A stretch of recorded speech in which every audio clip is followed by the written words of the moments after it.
تم کبھی اللہ کو نہیں پا سکتے جب تک اس کی محبت کے لیے تم اپنی محبتیں قربان نہ کرو. تو it was a match of love کہ خدا کے لیے تم کیا دیتے ہو. سب سے زیادہ محبت کا رشتہ اللہ اور بندے کا، سب سے بہترین دوست زمین پر انسان کا صرف اور صرف اللہ ہے.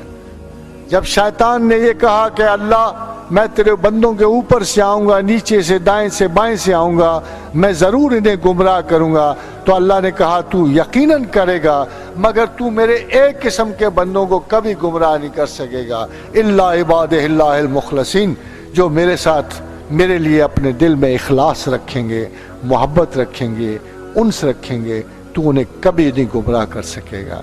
جو اپنی محبتیں میرے لیے قربان کریں گے، جو مجھے اتنا یاد کریں گے کہ اتنا اپنے آباء و اجداد کو بھی نہیں کریں گے، میں ان کو اپنا دوست سمجھتا ہوں. اَمَّن یُجِیبُ الْمُضْطَرَّ اِذَا دَعَاهُ، کون ہے جو اضطراب میں مضطرب کی دعا سنتا ہے؟ کون ہے جو اضطراب میں مضطرب کی دعا سنتا ہے؟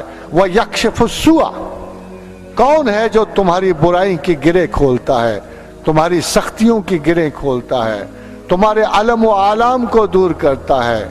وَيَجْعَلُكُمْ خُلَفَاءَ الْأَرْضِ، اور کون تمہیں زمین پہ عزت و برکت عطا کرتا ہے؟ الٰہٌ مع اللہ، اللہ ہی تو ہے. فَقَلِيلًا مَا تَذَكَّرُونَ، مگر تم اسے یاد بڑا کم کرتے ہو. نہیں سکتا کہ انسان خلوص سے اللہ کو چاہے، محبت سے ان سے اس کو طلب کرے، تو وہ ضرور ایک ایسے مقام معرفت تک پہنچے گا، شناخت تک پہنچے گا جو بقدر ظرف ہے.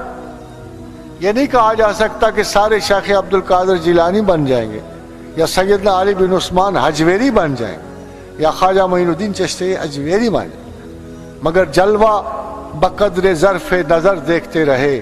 کیا دیکھتے ہم ان کو؟ مگر دیکھتے رہے. تو ہر انسان میں یہ صلاحیت موجود ہے، ہر انسان خدا تک پہنچ سکتا ہے، اس پہ کسی کی اجارہ داری نہیں. اللہ کو جو آپ سے چاہیے وہ صرف ایک سادہ سی بات ہے، ایموشن اخلاص کا چاہیے. اللہ تعالیٰ آپ سے اخلاص طلب کرتا ہے. یو بی سنسیئر ٹو ہم، اور باقی چیزیں وہ خود ہی گرانٹ کر دیں. دیر از نو بیریئر، بندگی کوئی بیریئر نہیں ہے. اللہ نے آپ کو اپنے لیے پیدا کیا، اپنے لیے پیدا کیا، اس نے کسی اور چیز کے لیے پیدا نہیں کیا. اسکائی اسکریپرز کے لیے نہیں پیدا